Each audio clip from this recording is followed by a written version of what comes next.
warahmatullahi wabarakatuh. Perkenalkan, nama saya Nur Afia Amali dari kelas 28A, mahasiswa Universitas Negeri Makassar, Fakultas Ilmu Pendidikan, Prodi Pendidikan Guru Sekolah Dasar. Nah, video ini merupakan salah satu tugas pada mata kuliah Metodologi Penelitian. Nah, pada pertemuan kali ini kita akan membahas mengenai hakikat penelitian pendidikan. Namun, sebelum kita membahas apa itu penelitian, ada baiknya kita membahas landasan filosofis yang melahirkan terminologi penelitian. Nah, di dalam buku The Proper Study of Mankind, Stuart Church pada tahun 1963 membagi pengetahuan menjadi 5 jenis. Di antaranya yang pertama yaitu pengetahuan supranatural, yang kedua pengetahuan intuitif, dan yang ketiga adalah common sense, dan yang keempat adalah logika murni, dan yang terakhir adalah pengetahuan ilmiah. Nah, yang pertama kita akan membahas mengenai pengetahuan supranatural dan pengetahuan intuitif. Nah, di mana kedua pengetahuan ini berkaitan dengan luar jangkauan atau kemampuan atau biasa disebut kuasa pikiran manusia. Nah, kemudian yang ketiga adalah common sense, di mana common sense ini dapat diartikan sebagai kemampuan yang dimiliki manusia dalam kedudukannya sebagai subjek ingin mengetahui dalam rangka suatu perbuatan untuk mengetahui sesuatu. Kemudian yang keempat adalah logika. Nah, di mana logika ini merupakan salah satu alat pikir yang dibutuhkan dalam pencarian atas pengetahuan yang benar dan berlandaskan pada logika, tidak serta-merta menjamin kebenaran. Kemudian yang kelima adalah sains. Nah, di mana sains ini dapat diartikan sebagai pengetahuan yang melalui pembelajaran pembuktian. Hakikat penelitian. Nah, di sini hakikat penelitian dapat diartikan sebagai upaya mencari jawaban yang benar atas suatu masalah berdasarkan logika dan didukung oleh fakta yang empirik. Nah, kemudian adapun tujuan dari penelitian itu sendiri.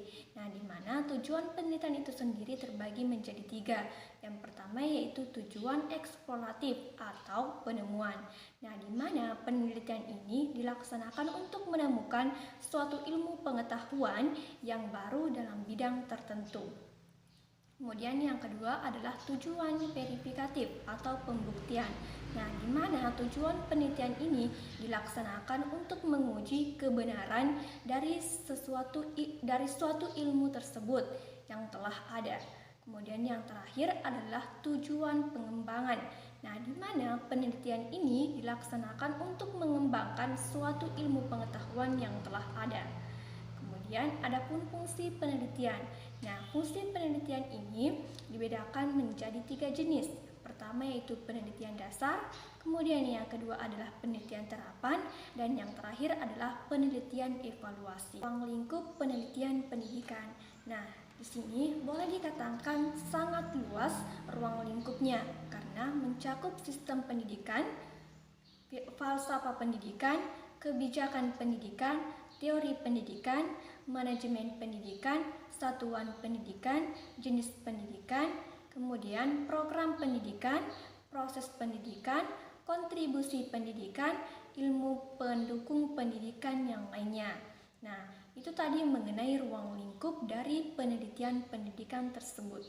Kemudian adapun pendekatan penelitian pendidikan. Nah, di mana pendekatan penelitian pendidikan ini dilaksanakan melalui 2 pendekatan, yakni pendekatan positivistik dan pendekatan naturalistik. Pertama yaitu pendekatan positivistik. Nah, di mana pendekatan positivistik ini yaitu hal yang berakar pada paradigma empirisme, yakni paham yang meyakini bahwa kebenaran harus memiliki bukti empirik, atau dengan kata lain dapat dibuktikan dengan pengalaman indera manusia. Kemudian yang terakhir adalah pendekatan naturalistik.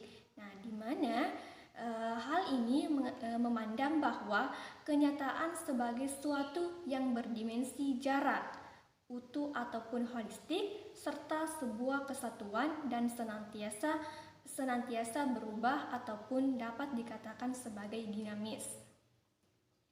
Nah, mungkin itulah yang sempat saya bawakan mengenai materi tersebut. Mudah-mudahan dapat bermanfaat bagi kita semua. Saya akhiri dengan ucapan wabillahi taufiq wal hidayah. Wassalamualaikum warahmatullahi wabarakatuh.